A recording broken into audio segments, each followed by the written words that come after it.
Amigos, sejam bem-vindos ao canal Reproduzindo a História. O tema deste vídeo é sobre as polêmicas envolvendo a Rede Globo ao longo da sua história.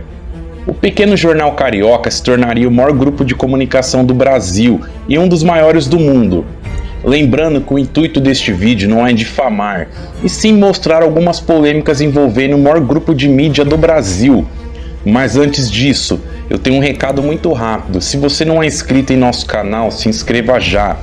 As suas inscrições e as suas curtidas permitem que a plataforma mande esse tipo de conteúdo a mais pessoas, que é essencial para o nosso crescimento e melhora. Desde já, eu conto com a sua ajuda. Vamos começar falando sobre a criação do jornal O Globo. Em 1925, Roberto Irineu Marinho fundou o jornal O Globo. Porém, no mesmo ano, morreria devido a um ataque cardíaco. Seu filho, Roberto Marinho, no primeiro momento não se sentiu confortável para presidir o recém-criado jornal, tarefa que foi dada a Euricles Matos, um jornalista mais experiente. Com a morte de Euricles em 1931, Roberto Marinho se tornaria o presidente do jornal e começaria assim a expansão do jornal. Em 1944 é criada a Rádio Globo, rádio que fez muito sucesso nas décadas seguintes, na chamada Era de Ouro do rádio. Agora vamos começar um pouco com as polêmicas. Na década de 1950, Getúlio Vargas se tornaria presidente do Brasil, e com isso uma parcela da sociedade brasileira via na Rádio Globo um veículo de oposição ao regime de Vargas. Obviamente, o temor era grande por parte da população de haver medidas totalitárias deste governo. Nos seus programas era comum a presença de Carlos Lacerda, de tendências conservadoras. Carlos Lacerda sofreria em 1954 uma tentativa de assassinato que acabou com a morte do seu guarda pessoal, o Major Rubens Vaz. Este fato desgastou muito o governo de Vargas. Muitos viam uma renúncia como inevitável, e a Rádio Globo dava ênfase total no tema em suas programações.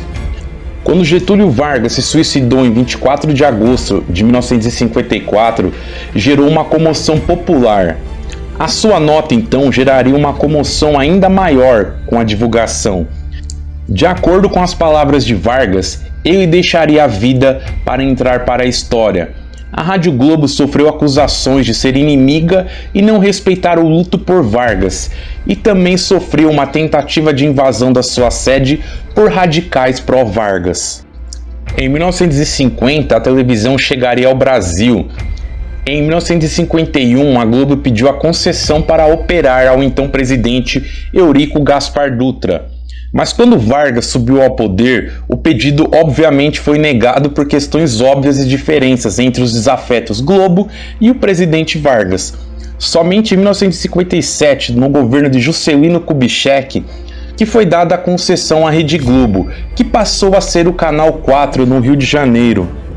No governo do presidente João Goulart, o Brasil estava passando por um processo conturbado em sua política nacional. João Goulart era acusado de ser alinhado ao socialismo, e a Globo foi radicalmente contra Goulart e apoiou de maneira clara o movimento cristão anticomunista em 1964, resultando na famosa Marcha da Família com Deus pela Liberdade. Com a presença de mais de 500 mil pessoas em São Paulo, essa marcha acabou resultando posteriormente na deposição de Goulart e na tomada de poder pelos militares. Roberto Marinho, posteriormente, em 1984, admitiu a participação no golpe militar de 1964 em um editorial. Este editorial de Marinho foi utilizado à exaustão nas eleições presidenciais de 2018 pelo então candidato Jair Bolsonaro, toda vez que este era entrevistado pela emissora carioca.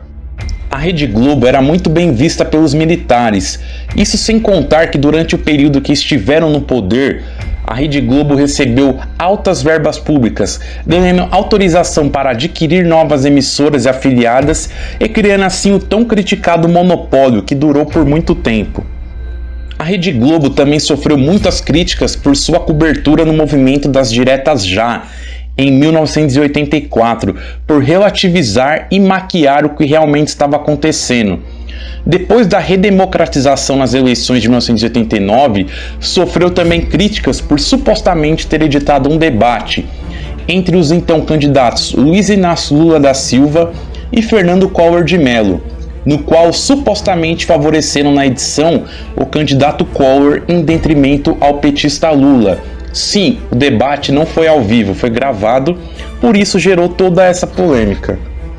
A Rede Globo é criticada pelos partidários da esquerda por fazer uma cobertura teatral e midiática nos episódios do impeachment da então presidente Dilma Rousseff e da Operação Lava Jato. E a Rede Globo é acusada pelos partidários da direita por perseguir o atual presidente Jair Bolsonaro, por sabotar pautas conservadoras, pelo seu tom extremamente progressista em sua programação e pela sua linha editorial pouco plural. Agora vamos falar de algumas polêmicas mais fortes, envolvendo a participação em supostos crimes.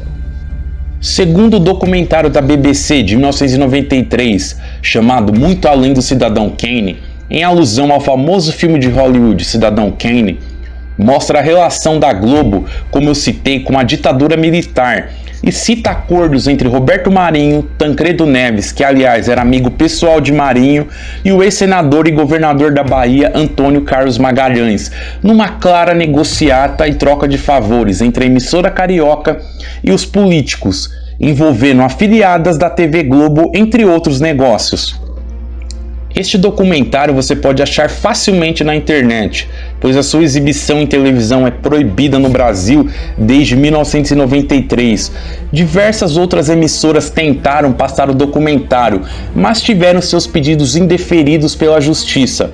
Muito estranho, um grupo jornalístico que hoje se diz a favor da liberdade de expressão, mas está censurando um outro trabalho jornalístico, enfim. E isso sem falar no caso Time Life, em 1962, no qual a Globo conseguiu a concessão, que na época era proibido a participação de empresas de capital estrangeiro em empresas nacionais. Time Life era uma empresa de mídia americana. No entanto, em 1967, durante o período militar, a Consultoria Geral da República na época definiu que não havia uma sociedade entre as duas empresas. Em 1971, a parceria foi desfeita entre a Globo e a Time Life. Muitos vão lembrar desta polêmica aqui. Em 1990, buscando concorrer com a Telecena, a Rede Globo criou quase nos mesmos moldes o Papatudo. O título de capitalização foi feito em parceria com o banqueiro Arthur Falck. O Papatudo era divulgado principalmente nos programas da Xuxa e do Faustão. No prêmio principal, uma das promessas era ajuda a instituições de caridade, com embaixadores da Unicef participando dos sorteios. No entanto, os prêmios prometidos não estavam chegando aos ganhadores, inviabilizando a venda. No final das contas, mais de 168 milhões de reais na época não foram pagos. Valores corrigidos que hoje somariam aproximadamente R$500 milhão. O pagamento prometido aos ganhadores nunca foi realizado. Arthur Falck foi condenado a 5 anos de prisão por estelionato, mas após uma série de recursos, o STJ entenderia que o caso simplesmente prescreveu. Não havendo mais punições em todo o processo, ninguém da Rede Globo foi responsabilizado ou tenha sofrido sanção. Estranho, né? A Globo é citada no escândalo conhecido como FIFA-Gate em 2015, por supostos pagamentos de propinas por exclusividades em direitos de transmissões, qual a empresa supostamente mantinha relações próximas ao ex-presidente da CBF, Ricardo Teixeira, e ao ex-presidente da FIFA, João Avelange, ambos citados e têm seus nomes ligados a práticas de corrupção. O engraçado é que em 2001, antes da exclusividade de transmissões de jogos da seleção brasileira, a Globo fazia duras críticas a Teixeira, e depois de adquirir os direitos, mudou drasticamente o tom, como podemos ver. Mais alguma outra polêmica envolvendo a emissora carioca? Comenta aqui embaixo, eu quero saber. Se você chegou até aqui, se inscreva em nosso canal, acione o sino das notificações. Se gostar do vídeo, dê um like também, nos ajuda bastante. Estamos também no Facebook e no Instagram. Desde já, muito obrigado a todos e até o próximo vídeo.